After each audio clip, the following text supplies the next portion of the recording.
మనము ఏ ప్రార్థన చేసినా కానీ అది ఎప్పుడు కూడా వ్యర్థం కాదు. మన జీవితంలో అది ఒక అలవాటుగా మనము కలిగి ఉండాలి. ప్రార్థన, దేవునితో సహవాసం చేయడము, అదేవిధంగా దేవుని యొక్క వాక్యమును ధ్యానించడము, చదవడము, అది మనకు ఒక అలవాటుగా ఉండాలి. చాలా మంది ఎక్కడెక్కడికి వెళ్ళినప్పుడు నీ హ్యాబిట్స్ ఏందని అడుగుతారు, నీ అలవాట్లు ఏంటని అడిగితే కొందరు రకరకాలే చెప్తూ ఉంటారు. కానీ క్రిస్టియన్గా, దేవుని వెంబడించే వ్యక్తిగా నువ్వు చెప్పాల్సినటువంటి ఆన్సర్ ఏంటిదంటే, మై హ్యాబిట్స్, నేను ప్రార్థన చేస్తాను, నేను బైబిల్ చదువుతాను, నేను దేవుణ్ణి స్తుతిస్తాను అనే విషయం ఏ ఒక్కరు కూడా చెప్పరు. కానీ మనము ఆ విధంగా చెప్పే వాళ్ళంగా ఉండాలి. సో ఇక్కడ మామూలుగా చర్చిలో మాత్రమే కాదు, మనము బయట కూడా చెప్పేవారంగా ఉండాలి. నేను చెప్పినాను, మనం చేస్తున్నటువంటి ఏ ప్రార్థన కూడా వ్యర్థం కాదు. నేను ప్రార్థన చేసిన ప్రతి ప్రార్థనకి దేవుడు కొద్దిగా లేట్ అయినా, లేదంటే ఇమీడియట్గా అయినా, ఎప్పుడైనా తప్పకుండా ఆయన జవాబిస్తాడు. అదేవిధంగా నేను కూడా మీకేం చెప్తున్నానంటే, మీరు చేసేటటువంటి ఏ ప్రార్థన కూడా వ్యర్థం కాదు. దేవుని యొక్క వాక్యంలో దావీదుతో దేవుడు అంటాడు, నీవు కార్చిన కన్నీరు నా బుడ్డిలో దాచబడి ఉన్నది. కీర్తనల గ్రంథంలో ఉంటుంది, కీర్తన 56వ అధ్యాయం అనుకుంటా.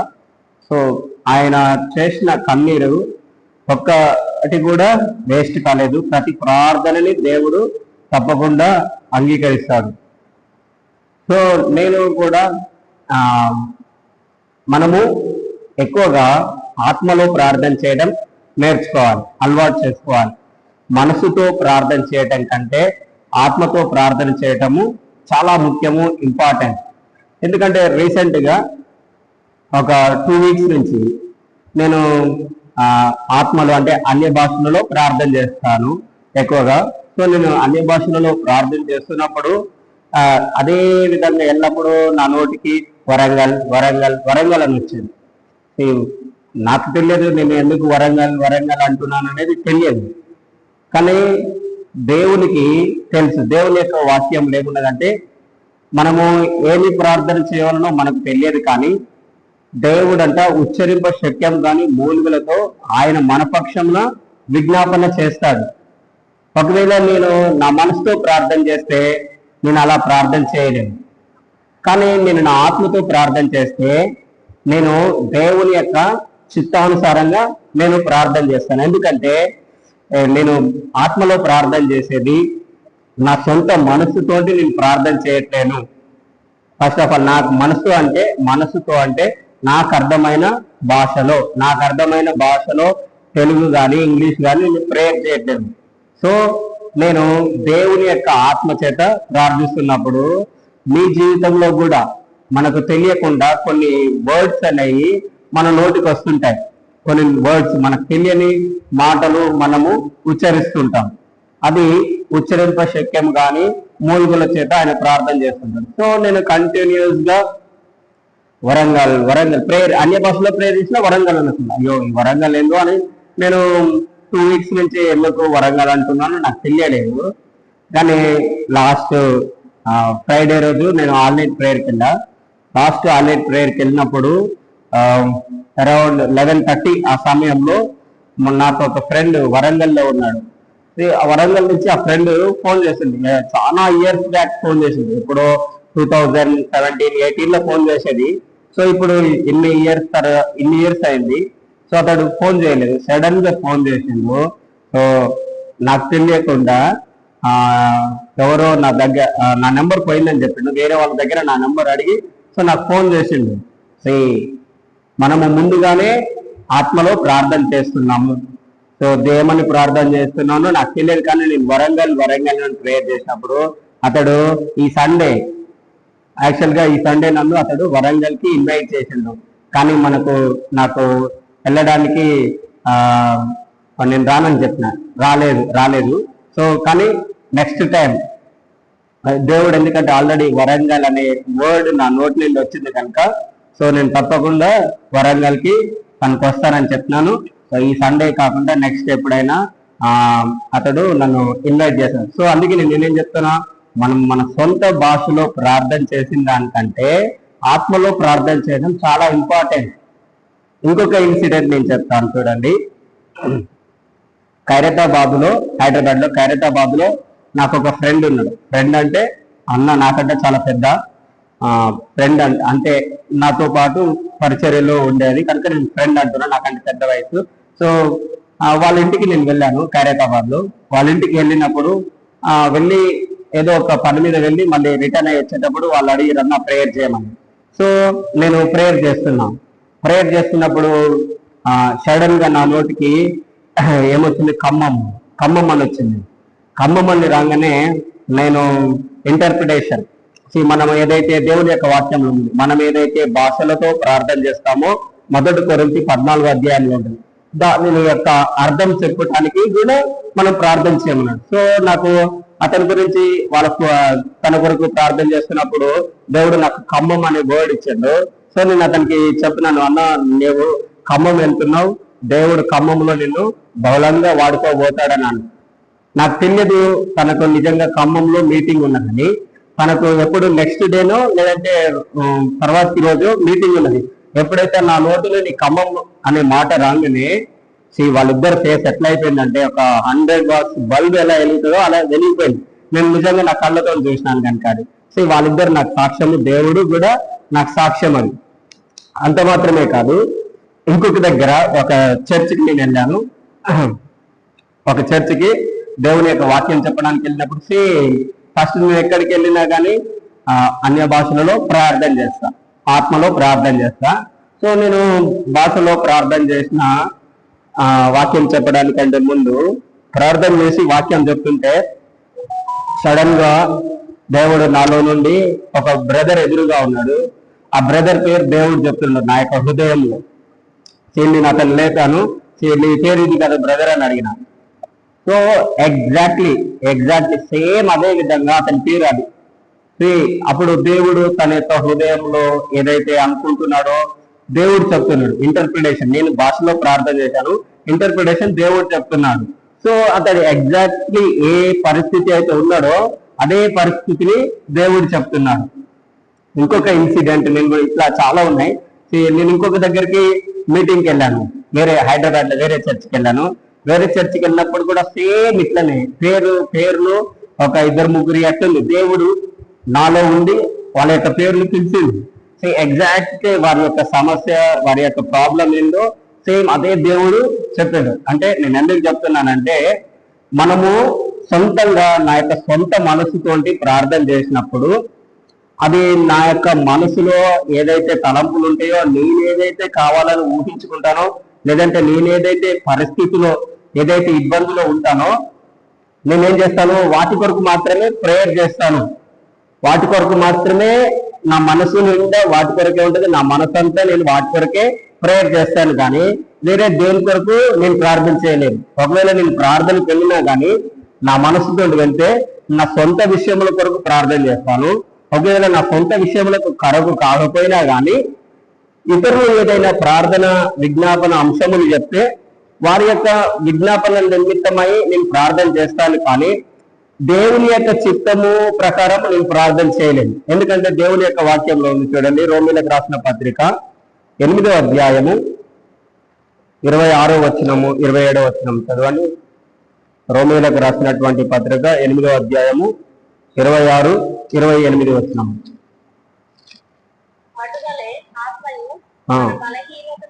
సహాయం చేస్తున్నాడు. ఏలయనగా మనకు యుక్తము ఎలాగో ప్రార్థన చేయవలనో మనకు తెలియదు, కానీ ఉచ్చరింప శక్యం గాని మూడులతో ఆత్మ తానే మన పక్షముగా విజ్ఞాపనం చేస్తున్నాడు. మరియు హృదయములను పరిశోధించేవాడు ఆత్మ యొక్క మనసు ఏదో ఎరుగును. ఏలయనగా ఆయన దేవుని చిత్త ప్రకారము పరిశుద్ధుల కొరకు విజ్ఞాపనము చేస్తున్నాడు. చూడండి, ఇంపార్టెంట్ వర్డ్ ఏంటిదంటే హృదయములను పరిశోధించేవాడు. మన యొక్క హృదయములను పరిశోధిస్తున్నాడు దేవుడు. నా యొక్క హృదయంలో ఏమున్నది, నీ యొక్క హృదయంలో ఏమున్నది, నువ్వు దేని కొరకు బాధపడుతున్నావు, అది అది సరి అయినదేనా? దేవుని యొక్క వాక్యంలో ఉంటుంది. మొదటి యోహాను పత్రికలో మనం ఆయన చిత్త ప్రకారము ఏది ప్రార్థన చేసినా ఆయన మనది ఆలకిస్తాడని ఉంది దేవుని యొక్క వాక్యంలో. ఆయన చిత్తానుసారంగా మనం ఏది అడిగినా, మొదటి యోహాను 5వ అధ్యాయంలో ఉంటుంది, మనము ఆయన చిత్తానుసారంగా ఏది అడిగినా ఆయన మన యొక్క ప్రార్థన వింటాడని. సో మనము దేవుని కొన్నిసార్లు మన సొంత మనసుతో ప్రార్థన చేస్తే నిజంగా ఇది ఆయన చిత్తమో కాదో మనకు తెలియదు. కానీ ఇక్కడ దేవుని యొక్క వాక్యం ఏమంటున్నది? హృదయములను పరిశోధించేవాడు ఆత్మ యొక్క మనస్సు, నీ యొక్క మనస్సు ఏదో ఎరుగును తెలుసు ఆయనకి. కనుక ఆయన దేవుని చిత్త ప్రకారము పరిశుద్ధుల కొరకు, ఇక్కడ పరిశుద్ధుల కొరకు, మీరందరూ పరిశుద్ధులే. దేవుని యొక్క నామములో ఎవరైతే రక్షణ పొందుకుంటారో వారందరూ ఇక్కడ పరిశుద్ధులని దేవుడే పిలుస్తున్నాడు. సో దేవుడు పరిశుద్ధుల కొరకు దేవుని యొక్క చిత్త ప్రకారము నువ్వు ప్రార్థన చేయడానికి వీలుంటది. సో కనుక నేను దేవుని యొక్క చిత్త ప్రకారము ప్రార్థన చేయగలుగుతాను. మీరు కూడా దేవుని యొక్క చిత్త ప్రకారము ప్రార్థన చేయాలంటే దేవుని యొక్క ఆత్మతో అన్య భాషలతో ప్రార్థన చేయండి. అది చాలా ముఖ్యమైనది. ఎందుకంటే మొదటి కొరింథీ 14వ అధ్యాయం 2వ వచనంలో ఉన్నది. ఎందుకంటే భాషతో మాట్లాడేవాడు మనుషులతో కాదు కానీ దేవునితో మాట్లాడుతున్నాడు. దేవునితో మనకు తెలియదు, దేవునితో. అందుకని అక్కడ వాక్యంలో కూడా ఉంటది, అతడు మాట్లాడేది ఎవరికి కూడా అర్థం కాదు. నువ్వేం మాట్లాడుతున్నావు, నేనేం మాట్లాడుతున్నాను, నాకు కూడా అర్థం కాదు. అదే దేవుడి యొక్క వాక్యంలో చెప్తుంది. అతడు ఏం మాట్లాడుతున్నాడో ఎవరికి అర్థం కాదు, కానీ అతడు ఏం చేస్తున్నాడంట? మర్మములని, దేవుడి యొక్క మర్మములని అతడు పలుకుతున్నాడు అని దేవుని యొక్క వాక్యంలో ఉన్నది. కనుక మీరందరూ దేవుని యొక్క మర్మములని, దేవుని యొక్క ఆత్మ చేత నడిపించబడాలని నేను నా యొక్క హృదయపూర్వకంగా కోరుకుంటున్నాను. సో ఎవరైతే రెగ్యులర్ గా ప్రేయర్ చేస్తారో వాళ్ళతో దేవుని యొక్క సహవాసం ఎవరైతే కలిగి ఉంటారో, నేను చెప్పినట్టు దేవుడు తప్పకుండా మనకు తెలియని విధంగా మన నోటికి ఉచ్చరింప శక్యము కానీ మనం ఉచ్చరించని మాట, కొత్త మాటలు రెగ్యులర్ గా మనం చేసేటటువంటి ప్రార్థనలు ఉపయోగించేటటువంటి మాటలు కాకుండా కొన్ని క్రొత్త మాటలు మనకు వస్తుంటాయి. అది ఏంటిదంటే అప్పుడు దేవుడు మనతో చెబుతున్నటువంటి భాష, లేదంటే దేవుడు మనతో మాట్లాడుతున్నటువంటి మాటలు. కనుక సో నేను మీ అందరిని ఎంకరేజ్ చేస్తున్నాను, మీ జీవితంలో దేవుని యొక్క వాక్యంలో అదే మొదటి కొరింథీ 14వ అధ్యాయము 3వ వచనము 4వ వచనంలో చదవండి. ఈ భాషతో మాట్లాడేవాడు ఎందుకు భాషతో మాట్లాడాలంటే ఒకటే మాట అక్కడ ఏంటిదంటే అది మనకే క్షేమాభివృద్ధి. నువ్వు కట్టబడాలన్నా, నీ ఆత్మ వర్ధిల్లాలన్నా దేవుడు చెప్తున్నాడు అది నీకు క్షేమాభివృద్ధి అన్నాడు. కనుక నువ్వు క్షేమంగా అభివృద్ధి చెందాలంటే, నువ్వు అన్ని విషయంలో వర్ధిల్లాలంటే, సో దేవుడు ఇక్కడ మనకు చాలా స్పష్టంగా పౌలు చెప్తున్నాడు. పౌలు క్రొత్త నిబంధనలో అత్యధికంగా దేవుని యొక్క వాక్యము రాసినటువంటి పౌలు చెప్తున్నాడు ఏంటిది? నేను మీ అందరికంటే అత్యధికంగా అన్య భాషలలో దేవుణ్ణి ప్రార్థిస్తున్నాను, అందుకే దేవుని స్తుతిస్తున్నాను. అందుకే దేవుడు ఆయనకు అత్యధికంగా దేవుని యొక్క వాక్యములు, దేవుని యొక్క ప్రత్యక్షతలను ఆయనకు అనుగ్రహించి ఉన్నాడు. సో మీరు కూడా అత్యధికంగా దేవుని యొక్క భాషలతో దేవుని నామాన్ని మహిమపరిచినప్పుడు ఆయన మనకు కూడా సో ప్రత్యక్షతలను ఇస్తాడు. మన గురించి కాదు, మన గురించే ఇస్తాడు. అదేవిధంగా మన కుటుంబం గురించి చెప్తాడు, అదేవిధంగా ఇతరుల గురించి కూడా చెప్తాడు. నేను చెప్పినట్టు నిన్నటి పోయిన సండే, లాస్ట్ సండే మీరు వినండి, పరిశుద్ధాత్మ మనకు సమస్తమును బోధిస్తాడని యూట్యూబ్ లో ఉన్నది. ఆ మాటలు వినండి. దేవుడు మనకు సమస్తమును బోధిస్తాడు, ఏది కూడా ఆయన దాచిపెట్టాడు, సమస్తమును ఆయన మనకు బోధిస్తాడు. కనుక మీరందరూ దేవుణ్ణి ఆత్మలో, భాషలో ప్రార్థన చేయాలని కోరుకుంటున్నాను. సో యాక్చువల్ గా ఈరోజు నాది ఈ మెసేజ్ కాదు. సో లాస్ట్ టైం నేను ఏదైతే మెసేజ్ చెప్పానో అదే మెసేజ్ ని నేను కంటిన్యూ చేయాలనుకుంటున్నాను. సో నేను లాస్ట్ టైం చెప్పిన మెసేజ్ ఎంతమందికి గుర్తున్నది?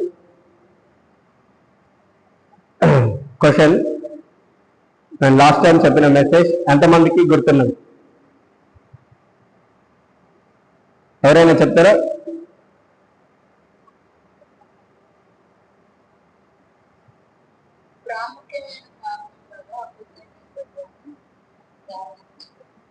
ఓకే, చూడాలి. సో ఇంకెవరైనా చెప్పాలనుకున్నా చెప్పొచ్చు. నేను యాక్చువల్గా అబద్ధము అనేది పెద్ద పాపము. ఈ రోజులలో చాలా మంది అబద్ధములు చెప్తుంటారు. అది చాలా డేంజర్. ఎందుకంటే దేవుని యొక్క వాక్యంలో మనం దేవుని నమ్ముకొని, బ్యాప్టిజం తీసుకొని, మారు మనసు పొందుకొని, సో అన్నీ ఉన్నా కానీ మన జీవితంలో అబద్ధం ఉంటే అది మనల్ని నశింపజేస్తుంది. ఈవెన్ ఆ ప్రకటన గ్రంథంలో కూడా ఉన్నది ఏంటిది? వాళ్ళు వెలుపల రెండవ మరణం అప్పుడు అబద్ధికులందరూ కూడా అబద్ధమును ప్రేమించి చెప్పే వాళ్ళందరూ కూడా వెలుపల ఉంటారన్నారు కనుక సో మనము అలాగా ఉండకూడదు. సో ఈరోజు నేను ఇంకా కొన్ని విషయములను మీకు జ్ఞాపకం చేస్తాను. సో అది మెరుగున్నప్పుడు ఎలా ఏ విధంగా అనేది మీకు కొద్దిగా అర్థమవుతుంది. సో దీని కొరకు నేను బేసిక్ వర్డ్ సామెతల గ్రంథము 10వ అధ్యాయము 18వ వచనం చదవండి. సామెతలు 10:18వ వచనం. అంతరంగమున పగ ఉంచుకున్నవాడు అబద్ధికుడు, కొండెము ప్రచురం చేయవాడు బుద్ధిహీనుడు. చాలుదా ఇక్కడ నేనేం చెప్తున్నానంటే అంతరంగమున పగ ఉంచుకుని వాడు అబద్ధికుడు. అబద్ధికుడు ఎవరు? కేవలము ఊరికే అబద్ధములు చెప్పేవాళ్ళు మాత్రమే కాదు, కానీ దేవుని యొక్క వాక్యం ఏమంటున్నాడంటే ఎవరికైతే అంతరంగంలో పగ ఉంటుందో కానీ బయటికి మాత్రము అది మనకు కనబడదు. బయటికి మాత్రము అందరము మంచిగా మాట్లాడుతుంటాము. అది ఏ విధంగా ఉంటదంటే బయటికి మంచిగా మాట్లాడే మాటలు చూడండి. సామెతలు కీర్తన 5వ అధ్యాయము కీర్తన 5వ అధ్యాయము 4వ వచనము చదవండి.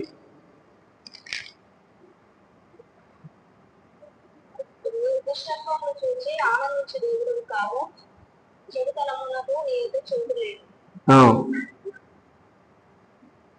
దావీదుకు నీ సన్నిధి నిలువలేను, పాపం చేయవారందరూ నీకు అసహ్యులు. ఓకే, అబద్ధమాడు వారిని నీవు నశింపజేయదువు. ఓకే, చూపి నరహత్య జరిగించు వారు యెహోవాకు అసహ్యులు. 9వ వచనం చదవండి. 9వ వచనం. వారి నోట యథార్థత లేదు, వారి అంతరంగము నాశనకరమైన గుంట, వారి కంఠము తెరిచిన సమాధి. చాలు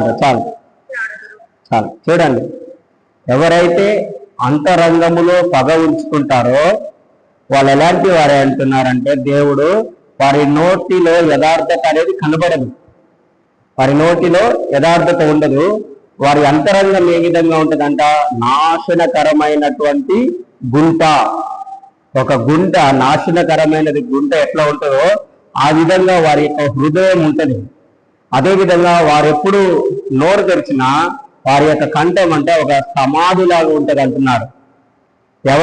ఎవరిది మాటలు అంటే ఎవరి యొక్క హృదయంలోనైతే అంతరంగంలో ఒక వ్యక్తి మీద వేరొక వ్యక్తి మీద మనము పగ ఉంచుకుంటామో, వాళ్ళు ఒకవేళ మన శత్రువులైనా లేదా వాళ్ళు ఎవరైనా మనకు కీడు చేసినా, చాలా మంది చూడండి, చాలా మంది ఏం చేస్తారు, ఎవరైనా మనకు అపకారం చేసిరనుకో వెంటనే వారి మీద మన యొక్క హృదయంలో చెడ్డ అభిప్రాయం అనేది ఉంటుంది. చెడ్డ అభిప్రాయము వేరు, కానీ పగ ఉంచుకోవడం వేరు. చెడ్డ అభిప్రాయానికి వస్తే వీడు చెడ్డవాడని తెలుస్తుంది, ఓకే. కానీ అతని మీద మనం పగ కనుక ఉంచుకున్నట్లయితే మన యొక్క హృదయంలో హేట్రెడ్,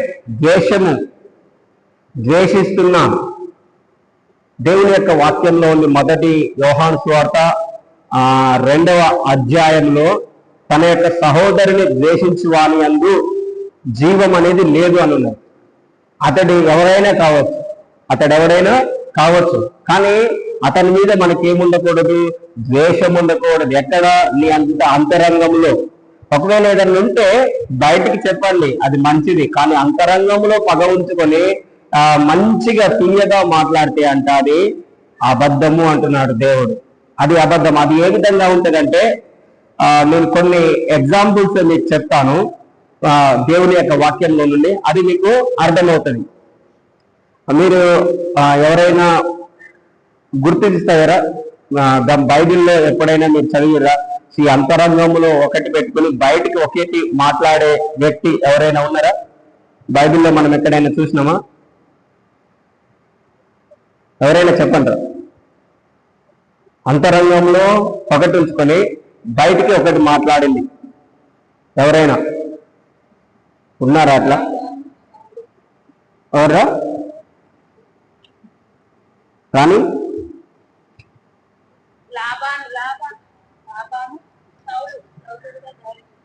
సౌలు. Okay, very good, very good, excellent. దావీదు, సౌలు. మొదటి సమూయేలు 18వ అధ్యాయము 18వ అధ్యాయము 18వ అధ్యాయము మనము 21 నుంచి 22 వచనముల వరకు చదువుదాం. 20 నుంచి 20, 21, 22.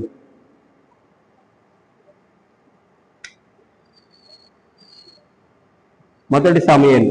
అయితే తన కుమార్తె అయిన మీకాలు మొదటి సమూయేలు 18:20 కదా.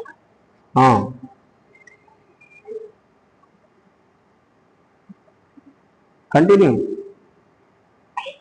అయితే తన కుమార్తె అయిన మీకాను దావీదు మీద ప్రేమ కలిగి ఉండగా సౌలు విని సంతోషించి ఆమె అతనికి ఉడిగా నుండినట్లును ఫిలిష్తీయుల చెయ్యి అతని మీద నుండినట్లును నేను ఆమెను అతనికి ఇస్తున్నానుకొని ఇప్పుడు నీవు మరి ఒక దాని చేత నాకు అల్లుడవద్దు అని దావీదుతో చెప్పి తన సేవకులను పిలిపించి మీరు దావీదుతో రహస్యముగా మాట్లాడి రాజు నీ యందు ఇష్టము కలిగి ఉన్నాడు, అతని సేవకులందరూ నీ ఎడల స్నేహముగా ఉన్నారు కాబట్టి నీవు రాజునకు అల్లుడు కావాలని చెప్పవాలని ఆజ్ఞయించాను. ఇక్కడ ఎందుకు సౌలు ఈ విధంగా చెప్తున్నాడు అంటే అతని యొక్క హృదయంలో ఏమున్నది? పగ ఉన్నది. ఎవరి మీద? దావీదు మీద పగ. ప్రేమతోటి కాదు. అతడు దావీదుకి తన యొక్క కుమార్తెను వివాహం చేయడానికి ఇష్టపడుతున్నది. తన యొక్క పెద్ద కుమార్తె మేరాబుని అతడు చేసుకోలేదు. ఎవరు? దావీదు చేసుకోలేదు. కారణం ఏంటిదంటే నేను రాజులకు అల్లుడగుదంతటికి నేను ఎటువంటి వాడు, నేను ఎంతటి వాడనని దావీదు చెప్తాడు. తర్వాతకి ఈ సౌలు తన యొక్క రెండవ కుమార్తె మీకాలు దావీదు మీద ప్రేమ కలిగి ఉందని అతడు సంతోషిస్తున్నాడు. చూడు, ఎవరైనా ఏ తండ్రికైనా ఒక కుమార్తె ఎవరినైనా ప్రేమిస్తుందంటే అది సంతోషం ఉంటుందా? ఏమి తెలియకుండా సంతోషం ఉండదు. కానీ ఇక్కడ ఇతడు సంతోషిస్తున్నాడు. రాంగ్, తప్పు. కానీ ఇక్కడ చూడండి ఎందుకు అతడు సంతోషిస్తున్నాడు అనేది మనం చూద్దాము. అదే సమూయేలు 18వ అధ్యాయము 9వ వచనంలో చూడండి, చదవండి ఒకసారి. మొదటి సమూయేలు 18వ అధ్యాయము 9వ వచనం. కాబట్టి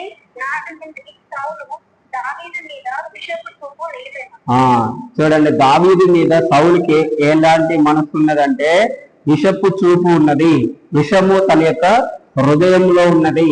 ఏంటిది ఆ విషయం అంటే దావీదుని నేను చంపివేయాలి, దావీదు ఉండకూడదు. కారణం ఏంటిదంటే ఒకే ఒక కారణం.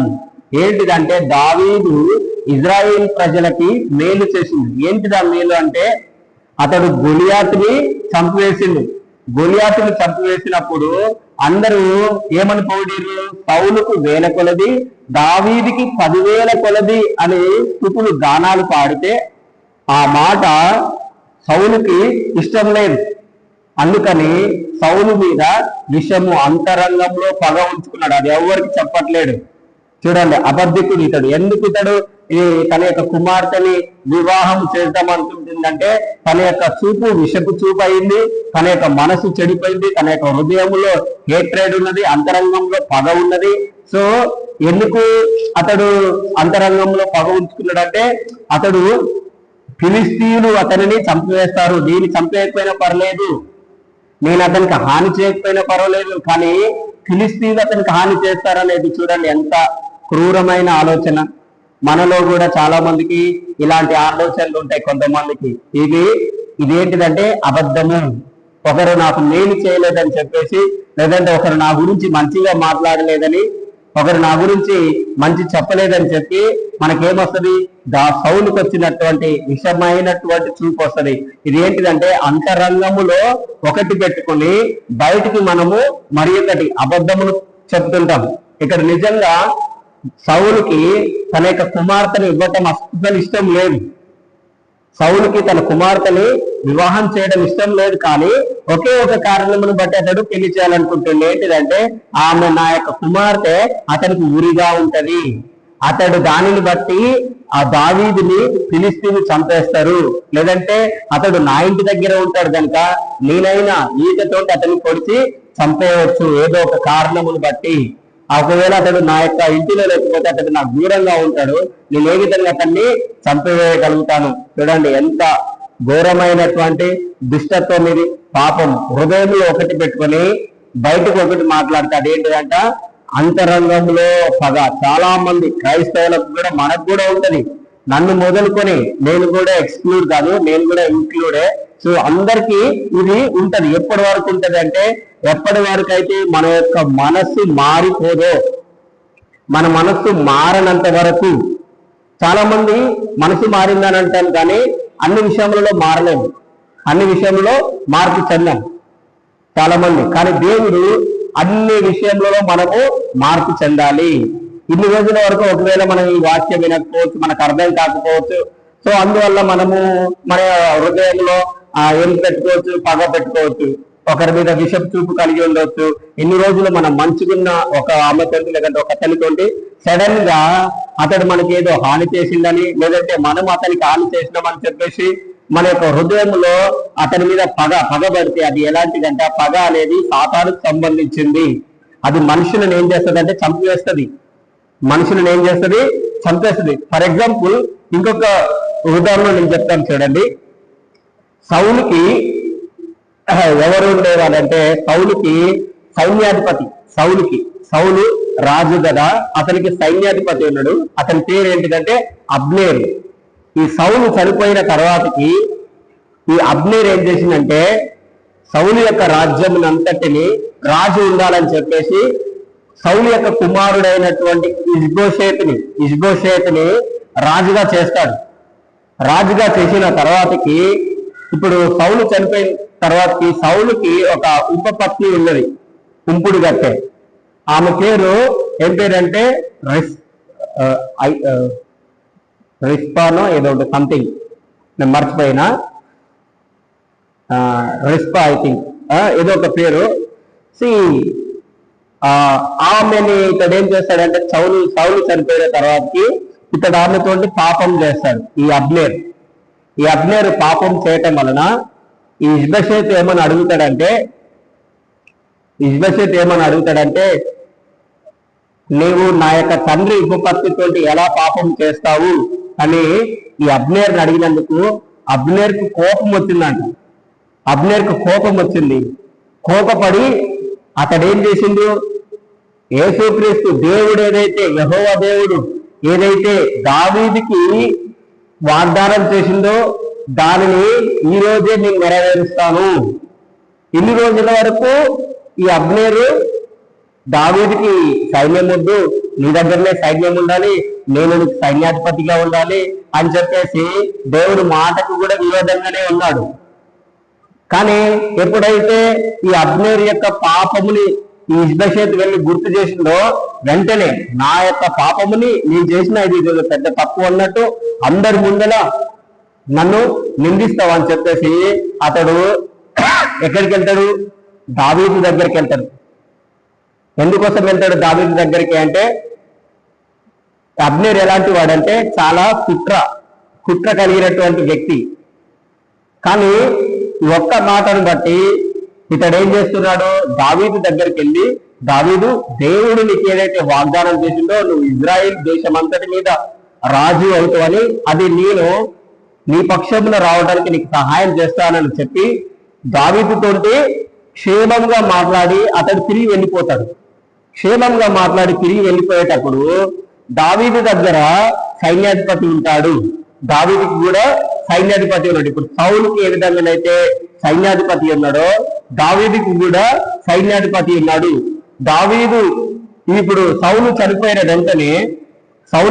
వెంటనే దావీదు ఇజ్రాయేల్ గోత్రములన్నిటి మీద రాజు కాలేదు వెంటనే. కానీ దావీదుకు 2 సార్లు పట్టాభిషేకం జరిగింది. ఒకటి మొట్టమొదటిసారిగా యూదా మీద మాత్రమే అతడు రాజుగా పట్టాభిషేకం పొంది ఉన్నాడు. ఎప్పుడంటే సౌలు చనిపోయిన తర్వాతకి యూదా మీద మాత్రమే పట్టాభిషేకం కలిగి రాజుగా ఉన్నాడు.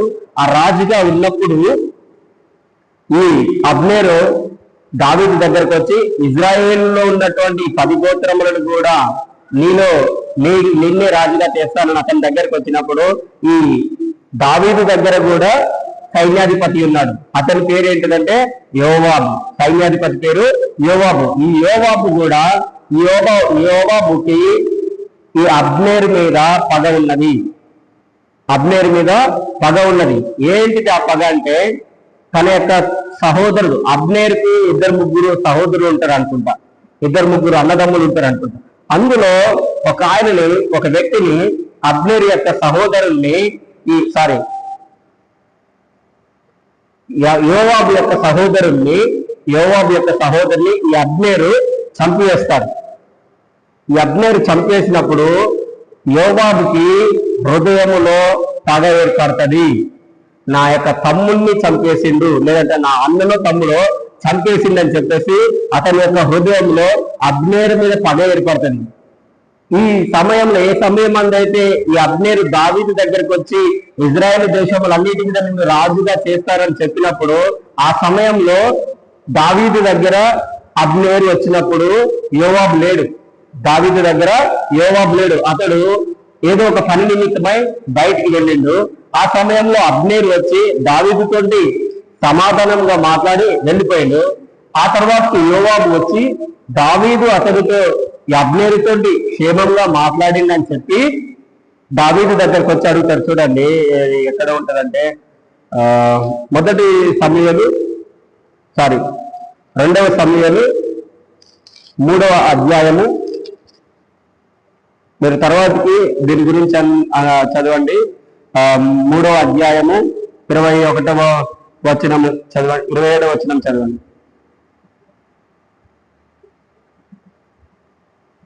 అబ్నేరు తిరిగి హెబ్రోనునకు వచ్చినప్పుడు సంగతి ఎవరికి వినపడకుండా గుమ్మము నడుమ ఏకాంతముగా అతనితో మాట్లాడవలనని యోవాబు అతని పిలిచి తన సహోదరుడకు ఆషాహేలు ప్రాణం తీసినందుకై అతనిని కడుపులో పొడవగా అతను చచ్చింది. చూడండి, అంతరంగంలో పగ ఒక మనిషిని చంపివేస్తుంది. మనతో అంటూ మేలుకరంగా మాట్లాడుతూ మన ఇంటి చుట్టుపక్కల ఉండొచ్చు, మన సంఘంలో ఉండొచ్చు, మన బయట ఉండొచ్చు, ఎక్కడైనా ఉండొచ్చు, మనతోటి క్షేమంగా మాట్లాడుతూ అతని యొక్క అంతరంగంలో ఒకవేళ పగ ఉన్నట్లయితే చంపివేస్తారు. మాటలతోటి లేదంటే కొండెములు చెప్పి మన మీద, ఒకవేళ చంపివేయకపోయినా మన మీద వ్యర్థమైన మాటలు చెప్పి మనల్ని హింసిస్తుంటారు. ఇక్కడ చూడండి, యోవాబుకి ఎప్పుడైతే అబ్నేరు దావీదు దగ్గరికి వచ్చి సమాధానంగా వెళ్ళిపోయిందని తెలిసిందో అతడు మరలా ఈ అబ్నేరు దగ్గరికి దూతలను పంపించిండు. అబ్నేరు సగం దూరం వెళ్ళక ముందుకే తిరిగి అతడు తన యొక్క నివాస స్థలం దగ్గరికి వెళ్ళక ముందుకే అబ్నేరుని మళ్ళా ఈ యోవాబు తన దూతలతో ఆజ్ఞాపించి తిరిగి తీసుకురమ్మంటాడు. తిరిగి అతడు హెబ్రోన్కు వచ్చినప్పుడు ఆ సంగతి ఎవరికి వినబడకుండా చూసుకున్నాడు. ఎవరికి కూడా వినబడదు. నీ అంతరంగంలో ఉన్న పగ ఏ ఒక్కరికి కూడా కనబడదు. ఒకే ఒక్కరికి కనబడుతుంది. అది ఎవరంటే మనం ఆరాధిస్తున్నటువంటి జీవమైనటువంటి దేవునికి మాత్రమే తెలుస్తుంది. కానీ నీ అంతరంగంలో ఉన్నటువంటి పగ, హేట్రెడ్ ఇంకెవ్వరికి కూడా తెలియదు. ఇతనికి ఎప్పటి నుంచో పగ ఉన్నది. ఈ అబ్నేరుని ఎట్లనైనా నేను చంపివేయాలి, ఈ అబ్నేరుని నేను ఎలానైనా చంపివేయాలని చెప్పేసి అతడు అంతరంగంలో పగ ఉంచుకున్నాడు. అంత మాత్రమే కాదు, ఇప్పుడు అబ్నేరు సమాధానంగా వచ్చి వెళ్ళింది కనుక మరలా పిలిచినా మరలా వస్తాడని చెప్పేసి తన దూతలను పంపి ఇప్పుడు ఎవరికి తెలియకుండా చూడండి హెబ్రోనులో తీసుకొని వచ్చి అతనితో ఏకాంతంగా మాట్లాడాలని, చూడండి ఒంటరిగా మాట్లాడాలని చెప్పేసి తన సహోదరుడు ఆషాహేలు ప్రాణం తీసినందుకై అతనిని కడుపులో పొడిచిండు. అబ్నేరు ఏం చేసిందో, అంతరంగంలో పగ మనుషులను ఏం చేస్తుందంటే నాశనం చేస్తుంది. అబద్ధికులు వీళ్ళందరూ ఆ మాటలు ఏ విధంగా ఉంటాయి, తీయగా ఉంటాయని మనం చదువుకున్నాం కదా. కీర్తన 5వ అధ్యాయం 9వ వచనంలో వారి యొక్క అంతరంగము లోతైన గుంట, వారి యొక్క కంఠము తెరచినటువంటి సమాధి, వారి నోట యథార్థత కనబడదు. అంటే ఏం కనిపిస్తుంది? అబద్ధం కనిపిస్తుంది. వారి నోట అబద్ధం కనిపిస్తుంది. ఇంకొక దగ్గర మనం చూడొచ్చు. 2వ రాజులు అనుకుంటాను నేను. 2వ రాజులు ఎలీషా ప్రవక్త ఉంటాడు. ఎలీషా ప్రవక్త షోమ్రోనులో కరువు వస్తుందని చెప్తాడు షోమ్రోనులో. అప్పుడు ఇజ్రాయేల్ మీద ఒక రాజు పరిపాలిస్తుంటాడు. ఆ రాజు పేరు నాకు సరిగ్గా గుర్తులేదు. యెహోయాహాజ్ ఏదో ఉంటది సంథింగ్. అతడు పరిపాలిస్తున్నప్పుడు షోమ్రోనులో కరువు వస్తుంది అని ఎవరు ప్రవచిస్తారు? ఎలీషా ప్రవక్త ప్రవచిస్తాడు. ఎలీషా ప్రవక్త ప్రవచించినప్పుడు ఆ రోజులలో చూడండి, ఏ రోజైతే ఈ కరువు వచ్చిందని చెప్తాడో అప్పుడే ఇద్దరు స్త్రీలు ఒకరోజు ఒక పిల్లగాడిని తన యొక్క సొంత కుమారుని, మరొక రోజు మీ యొక్క కుమారుని వంట చేసుకొని తిందామని అంటారు. వంట చేసుకొని తిందామని చెప్పినప్పుడు అందులో ఒక స్త్రీ మొదటి రోజు తన యొక్క కుమారుణ్ణి చంపివేసి వాళ్ళు వండుకొని తింటారు. చూడండి, మనుషుల పిల్లల్ని, తమ సొంత పిల్లల్నే తింటున్నారు. ఈ రోజులలో కూడా రేపటి తరములో కూడా ఇదే జరగబోతుంది. ఇది జరుగుతుంది. సొంత వారిని పీక్క తింటారు, వంట చేసుకొని తింటారు. కారణం ఏంటంటే కరువు, భయంకరమైనటువంటి పాపం, హృదయంలో అంతరంగంలో కోపము. ఇది ఏం చేస్తుంది అంటే దేశం మీదకి కరువును తీసుకొస్తుంది. మన యొక్క హృదయంలో కోపము, మన యొక్క హృదయంలో అంతరంగంలో పగ ఉంటే అది మన కుటుంబం మీదకి కరువును తీసుకొస్తుంది, మన కుటుంబం మీదకి శాపమును తీసుకొని వస్తుంది. అప్పుడు ఏం చేస్తామంటే ఒకరిని భక్షించుకుంటాం, ఒకరిని చంపేసుకుంటాం, ఒకరిని తింటాం. ఇక్కడ వాళ్ళు ఏం చేసారు, ఒకరోజు మీ కొడుకు ఒకరోజు నా కొడుకు అనుకున్నారు. సో మొదటి రోజు ఒక ఆమె వంట చేస్తున్నది, రెండవ రోజు ఆమె తన కుమారుని ఏమంటే ఆమెను నా కుమారుని నేను చంపనని చెప్పినందుకు రాజు మిద్ద మీద నడుస్తుంటే అందులో ఉన్న స్త్రీ కేకలు వేసి ఈ విషయం రాజుకు చెప్తుంది. ఈ విషయం రాజుకు చెప్పినప్పుడు ఎంతో బాధ కలిగి నువ్వు వెళ్ళి ఎలీషా ప్రవక్తని చంపివేయి అని అంటాడు.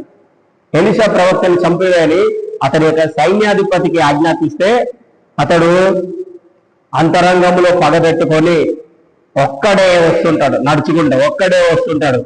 అతనిలో కొంతమంది ఎలీషా దగ్గర ఉన్నటువంటి ప్రవక్తలలో శిష్యులు కొంతమంది వెళ్ళి అతన్ని అడుగుతారు, నువ్వు సమాధానంగా వచ్చుచున్నావా? రాజు దగ్గర నుంచి వస్తున్నావు, నువ్వు సమాధానంగా వచ్చుచున్నావు అని అంటే అతన్ని పక్కకు తోసేస్తాడు. వెంటనే ఎలీషా దేవుని ఆత్మ కలిగినటువంటి వ్యక్తి ఏం చేస్తాడు, అతని యొక్క యజమానుని కాళ్ళ చప్పుడు, అతని హృదయంలో ఉన్నటువంటి పగ, అతని యొక్క యజమానుని కాళ్ళ చప్పుడు నాకు వినబడుతుంది కనుక అతన్ని బయటికి తీసేసి మీరు తలుపులు వేయండి అని చెప్తాడు ఎలీషా. చూడండి, హృదయములో ఒక వ్యక్తి మీద అంతరంగంలో పగ ఉంటే మనం ఏదైనా చేయడానికి వెనుకకు వెళ్ళము. అది ఏంటిదంటే అబద్ధం. దేవుని యొక్క వాక్యంలో మనం మొట్టమొదటిగా పోయిన ఆదివారం చదివిన ఏంటిదంటే ఆది నుండి అపవాదు నరహంతకుడు, ఆది నుండి అతడు అబద్ధికుడు, అతడు అబద్ధములకు జనకుడు అని యోహాను సువార్త 8:44 మనము చదువుకున్నాం. చూడండి, ఆది నుండి ఇప్పుడు ఇది మనమంతా చదువుతున్నది ఇది ఎక్కడ? ఆ పాత నిబంధనలో సౌలు దావీదు మీద విషపు చూపు కలిగి అతనికి మేలు చేయాలనుకుంటున్నాడు. తన యొక్క కుమార్తెనైనా తనకి భార్యగా ఇవ్వాలనుకుంటున్నాడు. కానీ అతని యొక్క హృదయంలో ఏమున్నది? అతన్ని చంపేయాలి. ఇక్కడ చూడండి, అబ్నేరుని ఈ యోవాబు ఎప్పటి నుంచో చంపేయాలనుకున్నాడు, చంపేసేసింది. ఎంత డేంజర్ ఇది! పగ, అంతరంగంలో పగ. ఒకవేళ మన యొక్క అంతరంగంలో ఒకవేళ పగ ఉన్నట్లయితే మనకు దేవునికి తెలుసు. చూడండి, మనమందరం దేవునికి అర్పణలు అర్పిస్తుంటాం. ముఖ్యంగా దేవుడు మన నుండి కోరుకునేటటువంటి అర్పణ ఏంటిదనేది మనం ఒకసారి చూద్దాము. సడన్ గా హెబ్రీలకు రాసిన పత్రిక 12వ అధ్యాయము 13వ అధ్యాయము, హెబ్రీలకు రాసిన పత్రిక 13వ అధ్యాయము 15వ వచనం చదవండి. హెబ్రీలకు రాసిన పత్రిక 13వ అధ్యాయం 15వ వచనం. కాబట్టి ఆయన ద్వారా మనము దేవునికి ఎల్లప్పుడూ స్తుతియాగము చేయుదుము, అనగా ఆయన నామమును ఒప్పుకొనుచు జీవఫలము అర్పించుదుము. మనం దేవునికి అర్పించేటటువంటి అర్పణ దేవుని యొక్క వాక్యంలో ఉన్నది ఏంటిదంటే ఆయన మన నుండి బలులను కోరట్లేదు. ఆయన మన నుండి ఏం కోరుతున్నాడంటే మనం అర్పించేటటువంటి అర్పణ ఏంటిదంటే మన నోటి నుండి స్తుతి అర్పణ, స్తుతి యాగము, నైవేద్యముగా మన జీహ్వా ఫలముని ఆయనకు అర్పించాలి. కానీ దేవుని యొక్క వాక్యంలో ఉంటుంది, పాత నిబంధనలో ఏమని ఉంటదంటే, దేవునికి మనము అర్పించేటువంటి అర్పణ, దేవునికి మనం అర్పించేటటువంటి అర్పణ అది కలంకమైనది కానీ, నిష్కలంకమైనది కానీ, లేదంటే కుంటిది కానీ, గుడ్డిది కానీ, మోసమైనది కానీ ఏది కూడా ఉండకూడదు అని అంటాడు. ఒకవేళ మన యొక్క అంతరంగంలో ఒకవేళ మన అంతరంగంలో పగ ఉంచుకున్నట్లయితే మనం అర్పిస్తున్నటువంటి అర్పణ అది దేవునికి మహిమకరంగా ఉండదు. దేవునికి ఏ విధంగా ఉండదు? మహిమకరంగా ఉండదు. కారణం ఏంటిదంటే, మన యొక్క హృదయంలో ఒక పగ పెట్టుకొని దేవునికి మనం ప్రార్థన చేస్తున్నాం. దేవునికి మనం ఏం చేస్తే తీసుకోవడం మళ్ళీ సంబంధం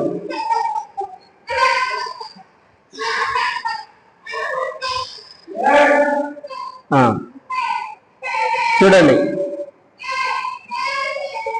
దేవుని యొక్క వాక్యంలో ఏముంటుందంటే, మనం అర్పిస్తున్నటువంటి అర్పణ అది ఏ విధంగా ఉండాలి? నిర్దోషమైనదిగా ఉండాలి. అపవిత్రమైనది కానీ, నిష్కలంకమైనది కానీ ఏది కూడా మనలో ఉండకూడదని దేవుని యొక్క వాక్యంలో ఉన్నది. ఒకవేళ అది మనం అర్పిస్తే నిష్కలంకమైనది కానీ, అపవిత్రమైనది కానీ అది అర్పిస్తే దేవునికి ఏంటిదంటే అది అసహ్యమైనది. దేవునికి ఎలాంటిది? అసహ్యమైనది. అదేవిధంగా మన అంతరంగంలో పగ ఉంచుకొని ఒకవేళ మనం ప్రార్థన చేస్తే, మన యొక్క హృదయంలో ద్వేషం పెట్టుకొని మనం ప్రార్థన చేస్తే అది దేవునికంట అసహ్యమైనది. ఏంటిది? మన యొక్క హృదయంలో అబద్ధం కనిపిస్తుంది దేవునికి, ద్వేషం కనిపిస్తుంది దేవునికి, పాపం కనిపిస్తుంది దేవునికి. నిష్కల్మషంగా మన యొక్క జీవ ఫలమని దేవుడికి కృతజ్ఞతాస్థుతులు చెల్లిస్తున్నాం. అలాంటి కృతజ్ఞతాస్థుతిని దేవుడు అంగీకరించడు. ఎందుకు అంటే అది ఒకరిని నాశనం చేసేదిగా ఉంటుంది. మన యొక్క హృదయం మొట్టమొదటి, అందుకనే దేవుని యొక్క వాక్యంలో మత్తయి సువార్త 5వ అధ్యాయంలో అంటారు, దేవుడు మొట్టమొదట నీ అర్పణ అర్పించేటప్పుడు నీకు నీ యొక్క ప్రతివాదితో గాని, నీ సహోదరులతో గాని ఏదైనా ఇబ్బంది ఉంటే మొట్టమొదటిగా దానిని సరి చేసుకో, ఆ తర్వాత వచ్చి నీ అర్పణని అర్పించు అంటాం. మనం ప్రార్థన చేసేటప్పుడు కూడా దేవుడు మత్తయి సువార్త 21వ అధ్యాయం అనుకుంటా 21వ వచనంలో దేవుడు చెప్తాడు, 21, 22, 23లో.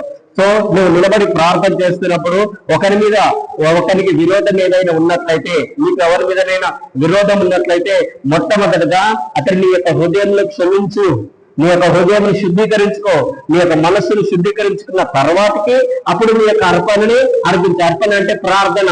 అప్పుడు చూడండి, మత్తయి సువార్త చదవండి ఒకసారి. మత్తయి సువార్త 21వ అధ్యాయము, వెరీ పవర్ఫుల్ ఇది. 21వ అధ్యాయము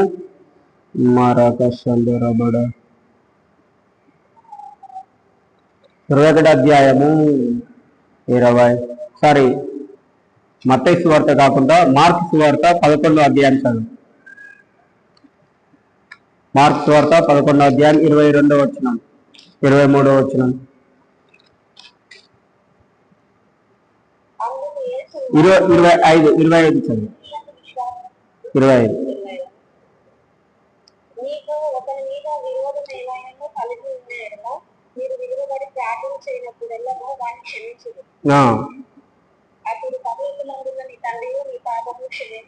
చూడండి, ఒకరి మీద మనకు విరోధం ఏదైనా ఉంటే ఆ విరోధం పెట్టుకొని మనం ప్రార్థన చేస్తే అంటున్నాడు దేవుడు, నీ పాపం అనేది క్షమించబడదు, నీ పాపము నీ ప్రార్థనకు అడ్డుగా వస్తుంది.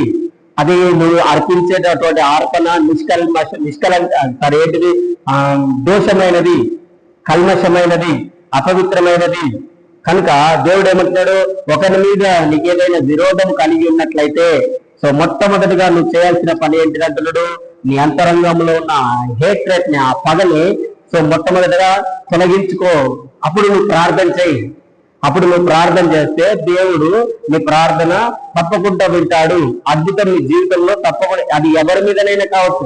కొంతమందికి తల్లిదండ్రుల మీద పగ ఉంటుంది, కొంతమందికి అన్నదమ్ముల మీద, కొంతమందికి స్నేహితుల మీద, కొంతమందికి భర్త మీద, భార్య మీద, కొంతమందికి వారి యొక్క రిలేటివ్స్ మీద, రకరకాలుగా వీరు మంచిగా ఉన్నారు, నేను మంచిగా లేను, నాకు మంచి ఉద్యోగం ఉన్నది, వారికి మంచి ఉద్యోగం లేదు, నేను మంచిగా ఉన్నాను, వారు మంచిగా లేరు. డిఫరెన్స్, ఇదంతా ఏంటిది? డిఫరెన్షియేట్ చేస్తున్నావు ఒకరిని. దేవుడు అంటున్నాడు ఏమంటున్నాడు? మీరు ఒకరినొకరిని హెచ్చించుకోండి అంటున్నాడు, కానీ ఒకరినొకరిని డిఫరెన్షియేట్ చేసుకోకండి. ఇది ఏంటిదంటే, ఇలా చూసుకుంటే ఇది సాయితాను యొక్క లక్షణము, ఇది అపవాది యొక్క లక్షణము. కానీ దేవుని యొక్క లక్షణం ఏంటిదంటే, దేవుడు ఉన్నవాడిని, లేనివాడిని, ధనికుడిని, దరిద్రుని అందరినీ ఆయన ప్రేమిస్తున్నాడు. యేసు ప్రభు దగ్గరికి వ్యభిచారమందు పట్టబడినటువంటి స్త్రీ వచ్చింది. వ్యభిచారమందు పట్టబడినటువంటి స్త్రీ వచ్చినప్పుడు అందరి హృదయంలో పగ ఉన్నది. ఏంటిది ఆ పగ? అందరూ పాపం చేసిన వాళ్ళే. అక్కడ యేసు ప్రభు తర్వాతకి వారి యొక్క పాపములు రాస్తుంటాడు. అందరూ అక్కడ పాపం చేసిన వాళ్ళే. కానీ ఈ యొక్క స్త్రీని చంపివేయాలని చెప్పి వారి యొక్క హృదయంలో పగ ఉన్నది కనుక వాళ్ళు ఏం చేస్తున్నారు? రాళ్లతో కొట్టి చంపివేద్దాం అనుకుంటున్నారు. కానీ సత్యం ఏంటిదంటే, అందరి హృదయంలో పగ ఉన్నది, ద్వేషం ఉన్నది, అందరూ పాపులే.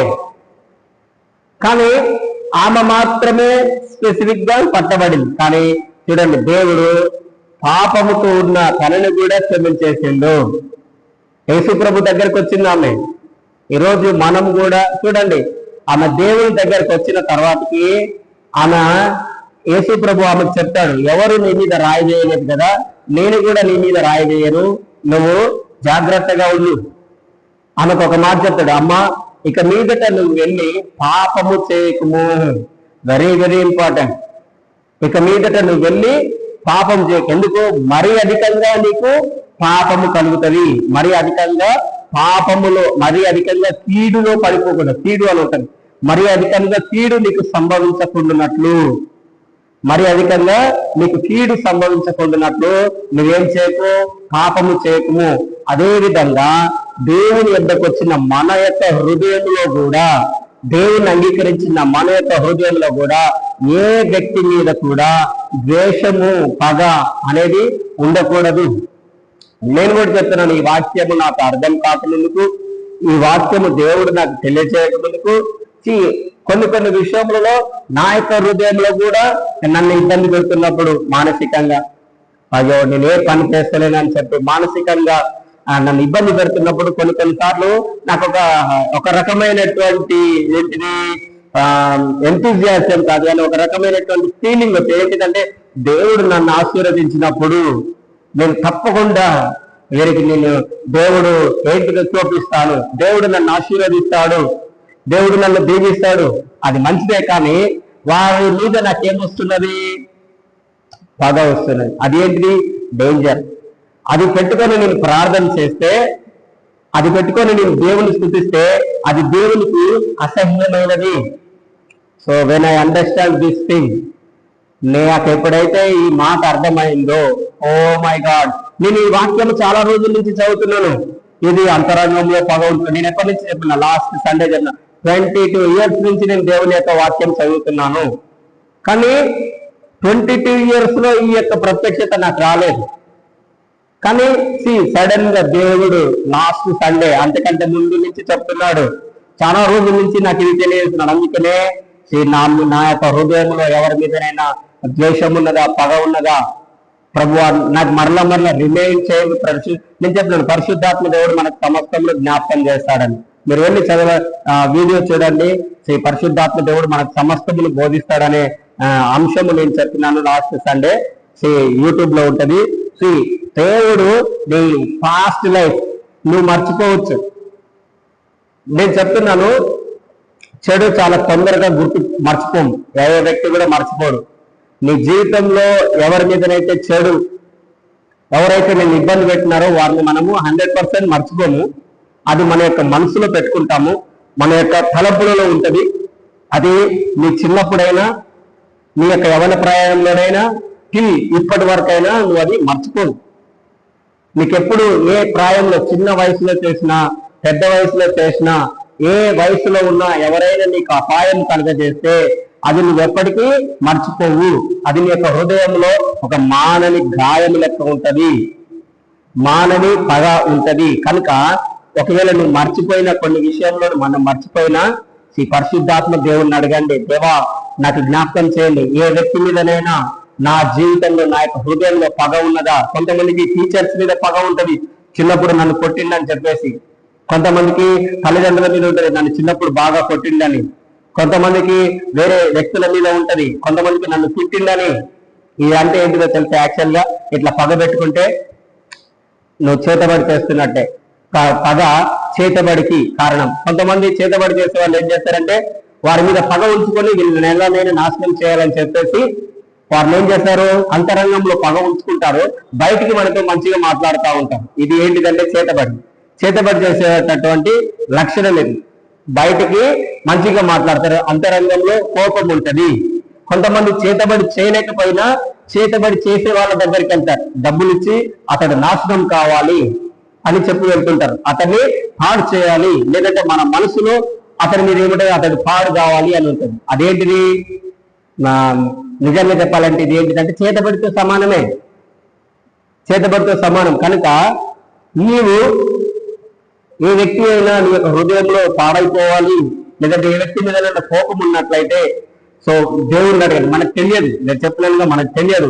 చిన్నప్పటి నుంచి ఇప్పటి వరకు మనం ఎంతమంది మీద పగ పెట్టుకున్నామో, ఎవరి మీద పగ ఉన్నదో, ఎవరైనా నిన్ను బాధించిన వారి మీద, నీకు మోసం చేసిన వారి మీద, నిన్ను పాడు చేసిన వాళ్ళ మీదనైనా కావచ్చు, లేదంటే నీ వద్ద డబ్బులు తీసుకున్న వారి దగ్గర నుంచి అయినా కావచ్చు, లేదంటే అనవసరంగా నిన్ను హింసించి ఉండొచ్చు, అనవసరంగా నిన్ను తిట్టి ఉండొచ్చు, అలాంటి వారి మీద మనకు హృదయంలో పగ ఉండొచ్చు. ఆ పగ ఏంటిదంటే మనల్ని అబద్ధికులుగా చేస్తుంది. అబద్ధికుడి ప్రార్థన దేవుడు వినడు, నీతి మంతుని ప్రార్థన దేవుడు వింటాడన్నాడు కనుక, సో మన యొక్క హృదయంలో ఎలాంటి అబద్ధం ఉన్నా కానీ ఆ అబద్ధముని ఎలాంటి పాపం ఎలాంటి కోపము, అంతరంగంలో పగ ఏదైనా ఉన్నట్లయితే ఈ పరిశుద్ధాత్మ దేవుడిని అడగండి. నేను పోయినసారి చెప్పిన ఏంటిది? మారు మనసు ఏంటిది? దేవుని యొక్క క్రియలు నీ జీవితంలో జరగడానికి సహాయం చేస్తుంది. దేవుడు ఇయర్స్ గా జరగలేనటువంటి ఆశ్చర్య కార్యములు ఏవైతే ఉన్నాయో అవి నీ జీవితంలో జరగాలంటే, సో ఒకవేళ మన యొక్క హృదయంలో ఎవరి మీద పగ ఉంటే ఆ పగని విడిచిపెట్టేసి దేవుని ఎదుట సాత్వికమైన మనసును కలిగి ఉండండి. యెషయా గ్రంథంలో ఉంటది, సాత్వికుల యొద్ద, దీన మనసు గలవాని యొద్ద నేను నివాసం చేస్తానని. కోపం ఉన్న వాని దగ్గర, పగ ఉన్న వాని దగ్గర నేను నివాసం చేయనని యెషయా గ్రంథంలో 54వ అధ్యాయం 55వ అధ్యాయంలో ఉంటది. దేవుడు సాత్వికుల యొద్ద, దీన మనసు కలిగిన వాని యొద్ద, నలిగిన హృదయం కలిగిన వాని యొద్ద ఆయన నివాసం చేస్తాడు. కానీ గర్వం కలిగిన వాని యొద్ద, పాపుల యొద్ద, కోపం ఉన్న వాని యొద్ద, మత్సరం ఉన్న వాని యొద్ద, ఇంకా రకరకాలైనటువంటి ఇబ్బంది ఉన్న వారి యొక్క హృదయంలో దేవుడు నివాసం చేయడు. సో దేవుడు మన నుండి పర్ఫెక్షన్ కోరుకుంటున్నాడు.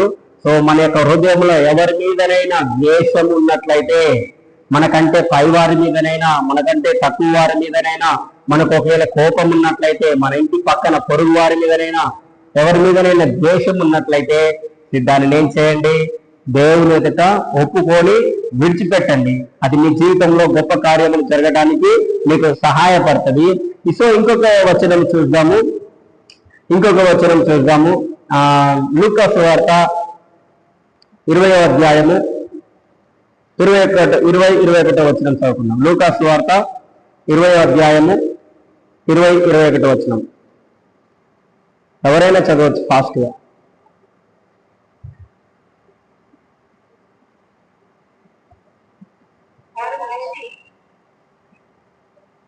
చదవండి. లూకా సువార్త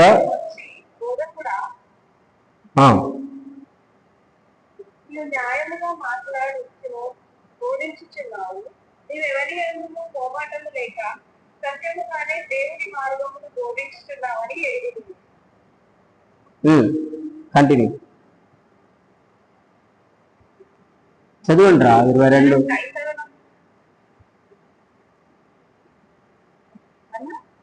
22 23 వచనములు, 24 25 వచనముల వరకు, 26 వచనముల వరకు చదవండి. మనం కైసరులకు పన్ను ఇచ్చుట న్యాయమా కాదా అని ఆయనను అడిగింది. ఆయన వారి దృష్టిని తిరిగి, ఒక దేనారము కూర్చునిచ్చు 60 రూపాయలు కావచ్చు,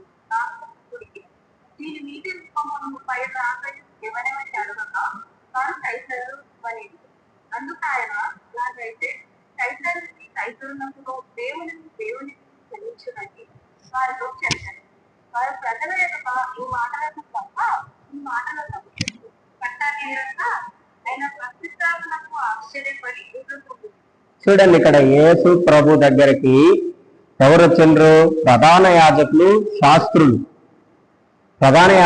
శాస్త్రులు ఆయన దగ్గరికి వచ్చినప్పుడు అంతకంటే ముందు ఆయనకు వారికి ఒక ఉపమానం చెప్తాడు. ఆ ఉపమానము మా గురించి చెప్పిండ్రని యేసు ప్రభువు మీద వాళ్ళకి ఏముంటదంటే పగ. యేసు ప్రభువు మీద పగ ఉన్నది. ఎందుకంటే ఆయన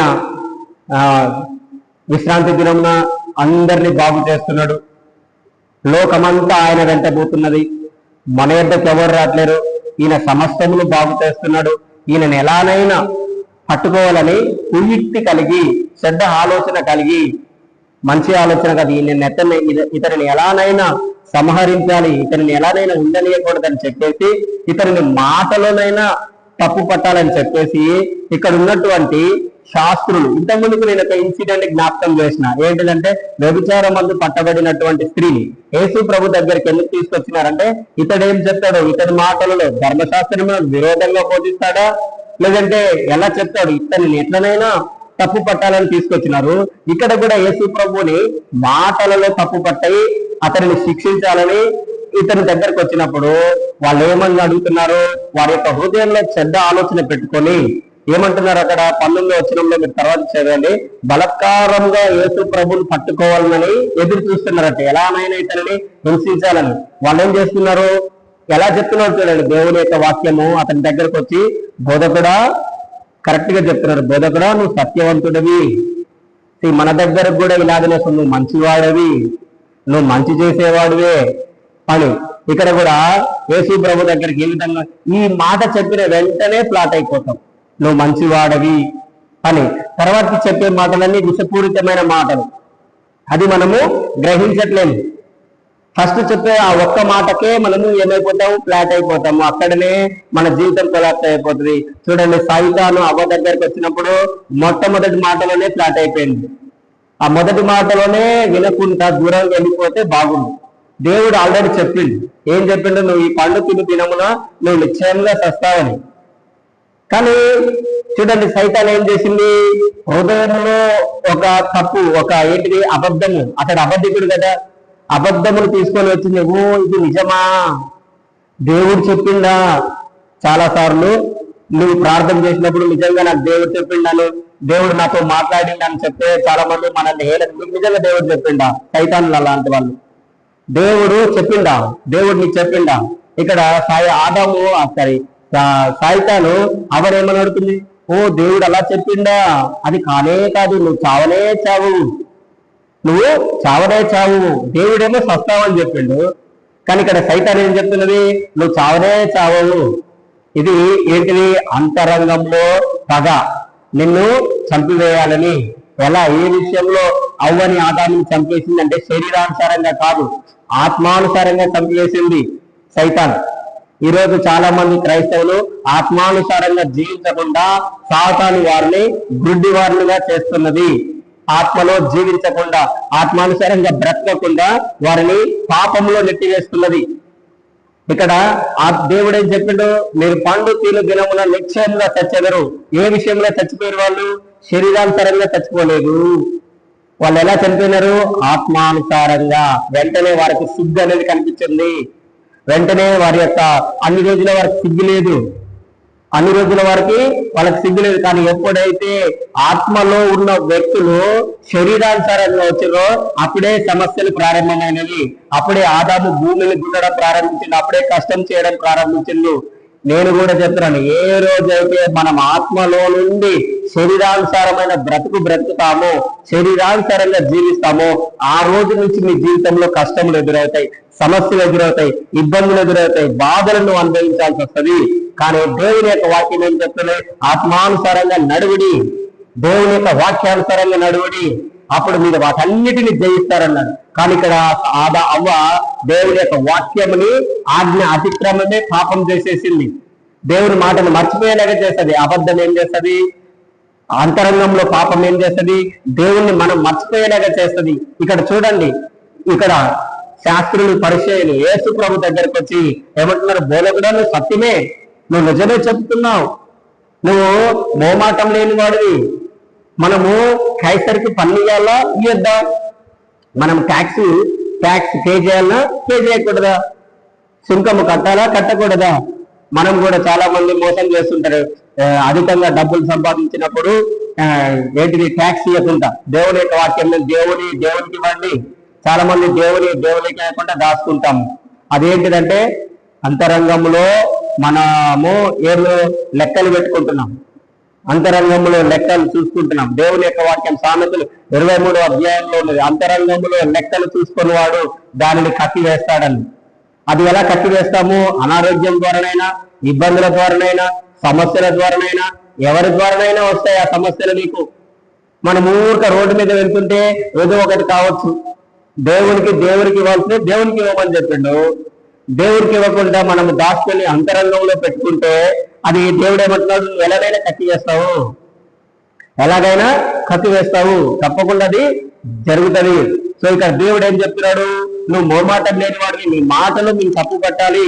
చాలా మంది మన యొక్క మాటలలో కూడా మా దోషము సైతాన్ ఏం చేస్తుందంటే, కొంతమంది మాట్లాడుతుంటే జాగ్రత్తగా ఉన్నారనుకో, నువ్వు మాట్లాడట్లేవు, ఏంటిది నువ్వు మూగవాడివా, నువ్వు మాట్లాడవా?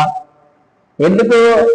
అనవసరమైన మాటలు మాట్లాడడానికే, ఏంటిది సోది మాటలు చెప్పుకోవడానికే, టైం పాస్ కావట్లేదని వాళ్ళు మాట్లాడే మాటలన్నీ లోక సంబంధమైన మాటలే ఉంటాయి, అపవిత్రమైన మాటలే ఉంటాయి. కానీ మంచి మాటలు ఒకటి కూడా ఉండదు. దేవుని యొక్క వాక్యంలో ఏముంటుందంటే, విస్తారమైన మాటలో దోషం ఉండక మానదు, తన పెదవులని కాచుకునేవాడు ఏంటిది బుద్ధిమంతుడు, జ్ఞానవంతుడు అని ఉన్నది.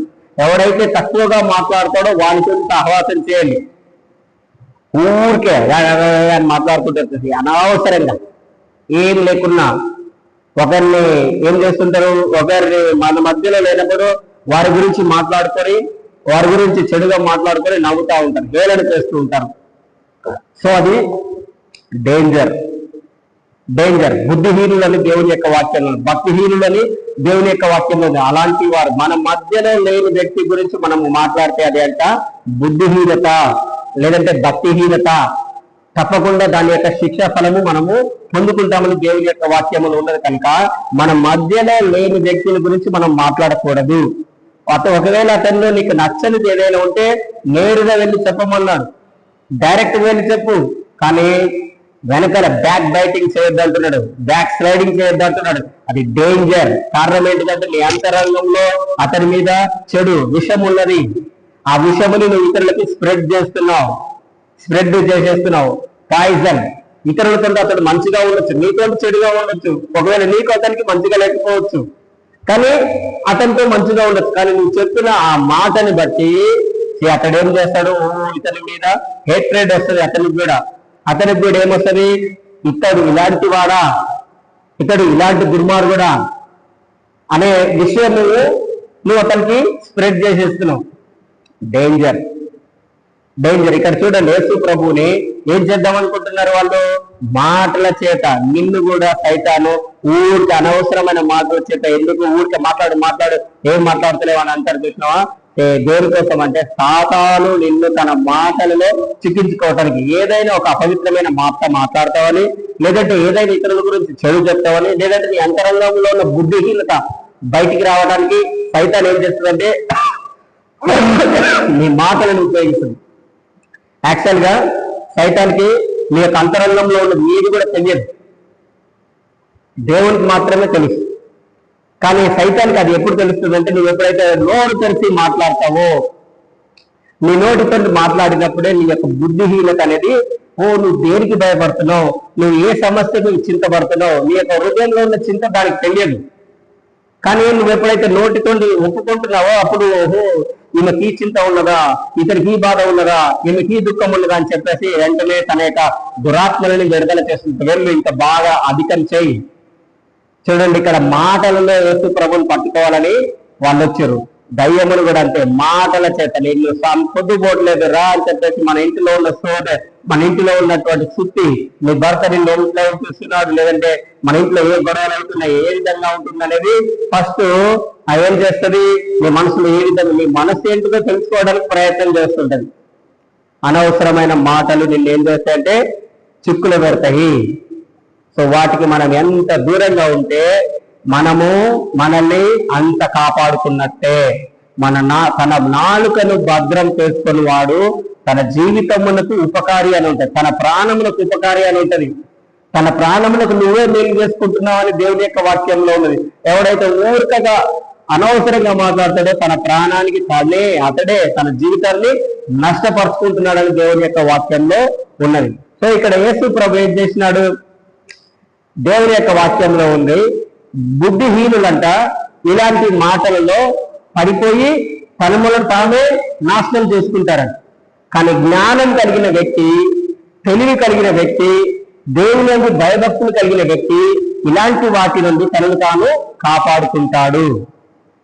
ఇది అంతరంగంలో నుండి వారి యొక్క పగ మనల్ని ఏ విధంగా మాట్లాడలేక చేస్తుందో చూడండి. చాలా మంది చూడండి, అనవసరంగా వెళ్ళి నేను గొడవ పెట్టుకొని వచ్చాను అని అంటారు, అనవసరంగా వెళ్ళి నా మీదకి నింద తెచ్చుకున్నాను, అనవసరంగా వెళ్ళి నా మీదకి అవమానం తెచ్చుకున్నానని ఎంతో మంది చెప్తుంటారు. కారణం అనవసరంగా కాదు, సాతానుడిని ఫోర్స్ఫుల్ గా నెట్టింది అక్కడికి. డెవిల్ ఏం చేసింది, నేను ఫోర్స్ఫుల్ గా నెట్టేసింది అక్కడికి, వెళ్ళి నువ్వు మాట్లాడు అని. ఎక్కడెక్కడో గొడవ నీ మీదకి వస్తుంటది అన్నమాట. ఇదేంటిది, నువ్వు ఆ సమయంలో వెళ్ళరాని చోటుకి వెళ్ళినావు. ఇక్కడ యేసు ప్రభువుని చూడండి, దేవుడు ఏం చేసినాడు, వారి యొక్క హృదయములో ఉన్నటువంటి ఆలోచనలు గుర్తెరిగి వారికి సరిగ్గా ప్రత్యుత్తరం ఇచ్చినాడు. ఆయన మాటలకి వారందరూ ఆశ్చర్యపడ్డారు. యేసు ప్రభువునే వారి అంతరంగంలో పగ ఉంచుకొని ఆయనను నాశనం చేయాలనుకుంటే ఈ లోకంలో ఉన్న వాళ్ళందరూ చూడండి ఎలా ఉంటారు, భక్తిహీనులు ఎలా ఉంటారు, బుద్ధిహీనులు ఇంకా ఎలా ఉంటారు. ఎంతో మందికి మన మీద ఇలాంటి హృదయములో నిజంగా మీ దేవుడు నీకు ఇలా చెప్పినాడా అని మన దగ్గరికి వస్తాడు. నువ్వు దేవుడు నమ్ముకున్నావు కదా, ఎందుకు నీ జీవితం ఇంకా ఇదే విధంగా ఉన్నది. వాళ్ళు మనతో మేలు చేయడానికి రావట్లేరు. జాగ్రత్త, వారి యొక్క అంతరంగంలో దేవుని మీద పగ ఉన్నది. ఆ పగ నీ మీద చూపిస్తున్నారు. నువ్వు దేవుడు నమ్ముకున్నావు కదా, నీకేం జరగట్లేదని వాళ్ళు నిన్ను ఏం చేస్తున్నారు, మోసం చేస్తున్నారు. జాగ్రత్త, ఇలాంటి వారి మాటలకి నువ్వెంత దూరంగా ఉంటే అంత నిన్ను నువ్వు కాపాడుకుంటావు. చివరిగా నేనేం చెప్తున్నానంటే, నీ అంతరంగంలో ఎక్కడనైనా పాపం ఉన్నట్లయితే, చివరిగా ఒక మాట చూద్దాము.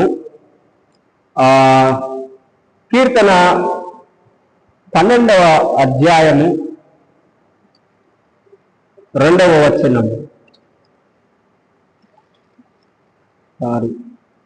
50 అధ్యాయం 20 వచనం కీర్తన. దేవా సరగదర బలరగల సరగదరబడ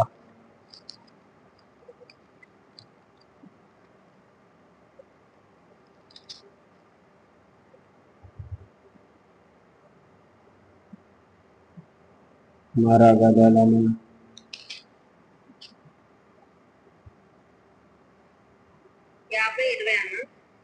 12వ అధ్యాయము 2వ వచనం ఒకసారి చదవండి. నాకు దొరకట్లేదు. సరే, అందరూ ఒకరితో ఒకరు అబద్ధములాడుదురు, మోసకరమైన మనస్సు గలవారై ఇచ్చకములాడు పెదవులతో పలుకుదురు. ఆమేన్. అందరూ, ఒక్కరు కూడా లేకుండా అందరూ అబద్ధం ఆడతారు అని ఉంటుంది. ఇది ఏంటిదంటే ఇది పాత నిబంధన, ఇది పాత మనుషులకు రాయబడింది. ఇది నీకు నాకు కాదు. దయచేసి జ్ఞాపకం చేసుకోండి. నువ్వు క్రొత్త సృష్టివి, క్రీస్తునందు నూతనమైన వ్యక్తివి. సో నువ్వు యేసు ప్రభువును అంగీకరించిన వ్యక్తి. ఒకవేళ నువ్వు పాత జీవితమును కలిగి ఉంటే తప్పకుండా నీ జీవితంలో అబద్ధం ఉంటది. కానీ నువ్వు నూతన సృష్టివి. దేవుడు చెప్తున్నాడు ఎఫెసీ సంఘానికి, మనము ఒకరికి ఒకరము అవయవములు అయి ఉన్నాము కనుక మనం ఒకరితో ఒకరము అబద్ధం ఆడకూడదని ఎఫెసీ సంఘం, ఎఫెసీలకు రాసిన పత్రిక 4వ అధ్యాయంలో ఉంటది. 4వ అధ్యాయము, ఎఫెసీలకు రాసిన పత్రిక 4వ అధ్యాయము 25వ వచనంలో ఉంటది. ఏమని ఉంటుందంటే, మనం ఒకరికొకరము అవయవములము కనుక మనము అబద్ధం ఆడడానికి వీలేదు. మనమందరం ఒకే తండ్రి యొక్క రక్తంలో కడగబడిన వాళ్ళమే. సో కనుక పాత నిబంధనలో ప్రవర్తించినటువంటి, లేదంటే గత జీవితంలో మనము ప్రవర్తించినటువంటి ప్రవర్తన, అంతరంగంలో ఒకవేళ మనకి ఏమైనా ప్రవర్తన అలాంటి పగ ఉన్నట్లయితే ఈ రోజు వాటన్నిటి నుండి విడుదల పొందుకోండి. నేను మీకేం చెప్తున్నానంటే, మనము క్రొత్త నిబంధన యేసు క్రీస్తు వద్దకు వచ్చినాము. మనం ఎవరి మీద పగ ఉంచుకోవడానికి కాదు, ఎవరిని ద్వేషించడానికి కాదు. వారు ఎంత పెద్ద హాని చేసినా, వారు ఎంత పెద్ద కీడు చేసినా మనం వారిని క్షమించడానికే వచ్చి ఉన్నాము. మన హృదయంలో పగ ఉంచుకున్నట్లయితే, నేను చెప్తున్నానుగా, మన యొక్క జీవిత ఫలము, మన ప్రార్థన దేవునికి వెళ్ళకుండా మన యొక్క ఈ యొక్క అబద్ధము అడ్డుగా ఉంటది. కనుక నేను జాగ్రత్తగా మీ యొక్క జీవితముని చూసుకోవాలి. సో ఈరోజు నేను నీకు ఏం జ్ఞాపకం చేస్తున్నాను, నువ్వు క్రొత్త వ్యక్తివి. నువ్వు యేసుక్రీస్తు యొక్క మాట ప్రకారము నువ్వు నూతన సృష్టిగా, దేవుని యొక్క వాక్యం క్రొత్త నిబంధనలో నీ గురించి ఏం చెప్తుందో నువ్వు అలా నడుచుకోవాలని నీకు చెప్తున్నాను. మనం ఒకరినొకరిని మోసం చేయకూడదు, ఒకరికొకరం అబద్ధం చెప్పకూడదు. అది ఒకవేళ నిన్ను ఇబ్బంది కలిగించే మాట అయినా కావచ్చు, కానీ నువ్వు సత్యమే పలకాలి, నువ్వు సత్యమే చెప్పాలి. నిన్ను బాధ కలిగించేదైనా కావచ్చు, నిన్ను ఇబ్బంది పెట్టేదైనా కావచ్చు, అది ఎలాంటిదైనా కావచ్చు, కానీ నువ్వు సత్యం వైపు నువ్వు నిలబడాలని నేను కోరుకుంటున్నాను. నీ అంతరంగంలో పగ ఉంచుకోకూడదు. అది మన యొక్క ఎదుగుదలకు ఆటంకంగా ఉంటుంది, మన ఆశీర్వాదములకు ఆటంకంగా ఉంటుంది. కనుక దయచేసి మనలో ఏదైనా ఇలాంటిది ఉన్నట్లయితే దేవుడిని అడగండి. దేవుడు మనకు పరిశుద్ధాత్మ దేవుడు జ్ఞాపకం చేస్తాడు. సో ఆ పగ అంతటి నుండి మనం విడుదల పొందుకుంటాము. నువ్వు క్రొత్త నిబంధన వ్యక్తివి, దేవుని యొక్క వాక్యానుసారంగా నువ్వు నడవాలని ప్రభునామంలో మీకు హెచ్చరిక చేస్తున్నాను. సో ఎవరైతే ఈ విధంగా నడుచుకుంటారో, దేవుని యొక్క వాక్యానుసారంగా అంతరంగంలో పగ లేకుండా ఉంటారో, వారి జీవితం నూరంతలుగా వర్ధిల్లుతుంది, అభివృద్ధి చెందుతారు. నువ్వు చేసిన ప్రతి ప్రార్థనకి నేను చెప్తున్నాను, మనము ప్రార్థన అనేది అలవాటు కలిగి ఉండాలి. మనము మన కంటే ముందుగా ఉన్న వారి యొక్క ప్రార్థన జీవితంలో వారు పొందుకున్నటువంటి ఆశీర్వాదములను మీరు ఒకసారి వినండి, వారి సాక్ష్యములను వినండి. వారు ప్రార్థన చేసి ఎన్నో మేలుని అనుభవించి ఉన్నారు. దేవుడితో సహవాసం చేసి దేవుని యొక్క వాక్యములు చదివి వాళ్ళు ఎన్నో దీవెనలు పొందుతున్నారు. సో వారి యొక్క హృదయంలో పాపము లేదు. మన యొక్క హృదయంలో కూడా ఎలాంటి కల్మషము, ఎలాంటి పగ లేకుండా మనం దేవునికి దగ్గరగా ఉన్నప్పుడు దేవుడు మన జీవితంలో గొప్ప కార్యములు చేస్తాడని సో నేను మీకు తెలియజేస్తున్నాను. దేవుడి యొక్క వాక్యమును దీవించి ఆశీర్వదించిన గాక. God bless you. Praise the lord.